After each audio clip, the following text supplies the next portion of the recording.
اس کے چلنے کے بعد سے نہ جانے کتنے لوگوں نے چلنا شروع کر دیا۔ اب تک تو ٹھیک تھا کہ مرد چل رہے تھے،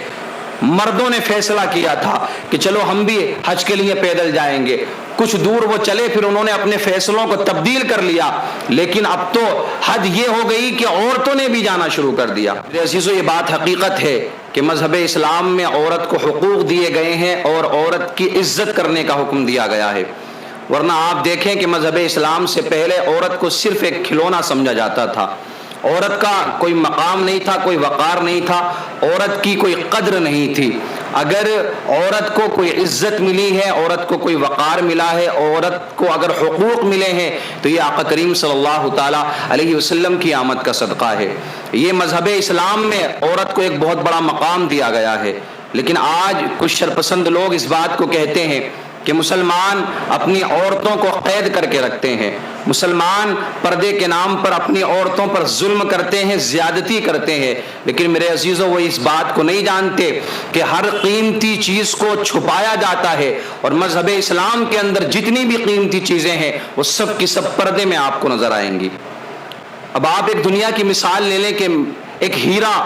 کتنی قیمتی چیز ہے، تو اس کو کوئی بھی شخص اپنی ہتھیلی پر رکھ کر یوں تو بازار میں نہیں گھومے گا نا، کسی کے بھی سامنے اس کو لے کر کے تو نہیں گھومے گا، اس کو چھپائے گا، اس کو تالوں میں رکھنے کی کوشش کرے گا، اس کی حفاظت کرنے کی کوشش کرے گا۔ قرآن نے بھی یہی حکم دیا ہے، وَقَرْنَ فِي بُيُوتِكُنَّ وَلَا تَبَرَّجْنَ تَبَرُّجَ الْجَاهِلِيَّةِ الْأُولَىٰ، کہ تم اپنے گھروں میں ٹھہری رہو، بے پردہ نہ رہو جیسے اگلی جاہلیت کی بے پردگی۔ اب آپ دیکھیں، اسلام اگر عورت کو پردے کا حکم دیتا ہے، مذہب اسلام میں اگر عورت کو پردے میں رہنے کے لیے کہا گیا ہے تو اس میں عورتوں کا فائدہ ہے، اس میں اس کی عزت کا فائدہ ہے، اس میں اس کی عزت کا معاملہ ہے۔ عورت اگر پردے میں رہے گی تو اس کی عزت بھی محفوظ رہے گی۔ اور آپ مذہب اسلام میں دیکھیں کہ ساری مسجدیں آپ کو بے پردہ نظر آئیں گی، لیکن کعبہ جو اللہ کا گھر ہے وہ بھی پردے میں ہے، غلاف اس پر چڑھا ہوا ہے۔ قرآن مقدس جو تمام کتابوں میں سب سے افضل و اعلیٰ کتاب ہے، اس کو بھی جزدان میں رکھا جاتا ہے۔ اسی طریقے سے میرے عزیزو، عورتوں کا اسلام میں ایک الگ مقام ہے، الگ مرتبہ ہے۔ مذہب اسلام سے پہلے عورتوں کا کوئی مقام و مرتبہ نہیں تھا، ان کے کوئی حقوق نہیں تھے، جس کی جیسی مرضی چاہتی تھی ایسا استعمال کرتا تھا، لیکن مذہب اسلام نے عورتوں کو مقام دیا ہے، عزت دی ہے، اسی لیے ان کو پردے میں رہنے کا حکم دیا گیا ہے۔ اب ہر مسلمان پر یہ ضروری ہے کہ اس کے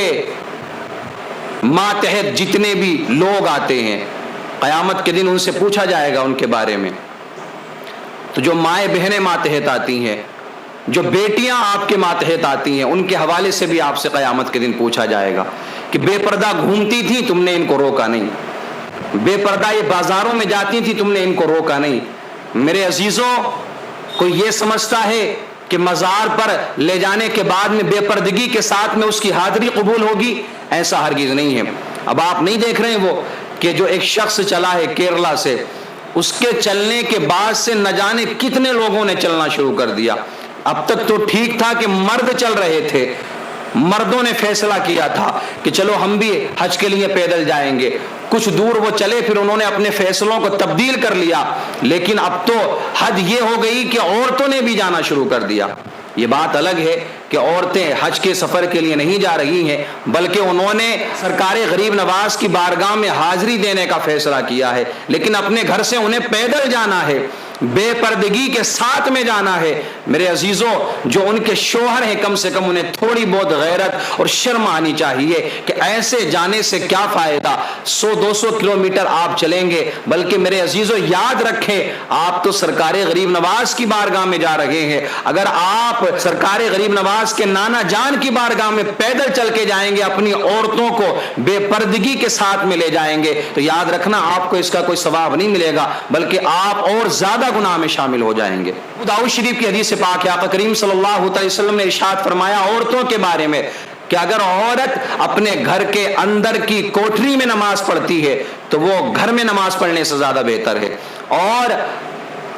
اگر وہ گھر میں نماز پڑھتی ہے تو وہ صحن میں نماز پڑھنے سے افضل ہے۔ تو میرے عزیزوں، اسی لیے عورتوں کو ہر جگہ ان کی حفاظت، مین مقصد ہے ان کی حفاظت، ان کی آبرو کی حفاظت، اس میں یہ نہیں کہ یہ زیادتی کی جا رہی ہے یا جانوروں کی طرح قید کیا جا رہا ہے، بلکہ اس میں عورت کا ہی فائدہ ہے۔ اور ایک بات یاد رکھیں، جتنی زیادہ عورت پردے میں رہے گی اللہ اسے اتنا ہی حسن و جمال عطا فرمائے گا۔ اور ایک بات اور یاد رکھیں، اگر عورت پرہیزگار ہو، عورت نیک بن جائے تو اللہ رب العزت عورت کی دعا، نیک عورت کی دعا مردوں سے پہلے قبول فرماتا ہے۔ لیکن عورت کا نیک بننا یہ ایک بہت بڑا مسئلہ ہے، کیونکہ اس کو بہکانے والے ہزار ہوتے ہیں۔ مایا گیا نا کہ ایک عورت 4 لوگوں کو جہنم میں لے کر کے جائے گی۔ کون ہیں وہ 4 لوگ؟ ماں باپ، بھائی اور شوہر۔ کیونکہ جب یہ بے پردگی کے ساتھ گھومتی تھی تو باپ نے بھی پیار میں نہیں دیکھا کہ کوئی بات نہیں میری بچی ہے، بھروسے کے ساتھ میں وہ اس سے پیار کا اظہار کرتا رہا، لیکن پیار میں ایسا معاملہ بگڑا کہ وہ اس نے اس کی عزت کے ساتھ میں کھیلنا شروع کر دیا۔ ماں سے بھی پوچھا جائے گا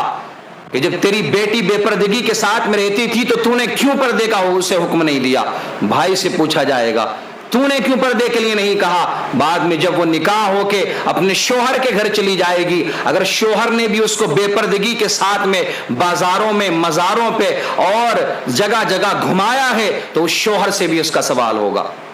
کہ نے کیوں اپنی بیوی کو بے پردہ رکھا؟ تو میرے عزیزوں، عورت پردے میں رہنے کی چیز ہے، پردے میں رکھیں۔ ایک بات یاد رکھیں، میرے آقا فرماتے ہیں کہ اگر عورت جب گھر سے بے پردگی کے ساتھ میں نکلتی ہے، شیطان جھانک کر کے دیکھتا ہے، اور شیطان کا ہر جگہ معاملہ رہتا ہے، وہ بہکانے کی کوشش کرتا ہے۔ سیدنا ابن عباس رضی اللہ تعالیٰ فرماتے ہیں کہ حضرت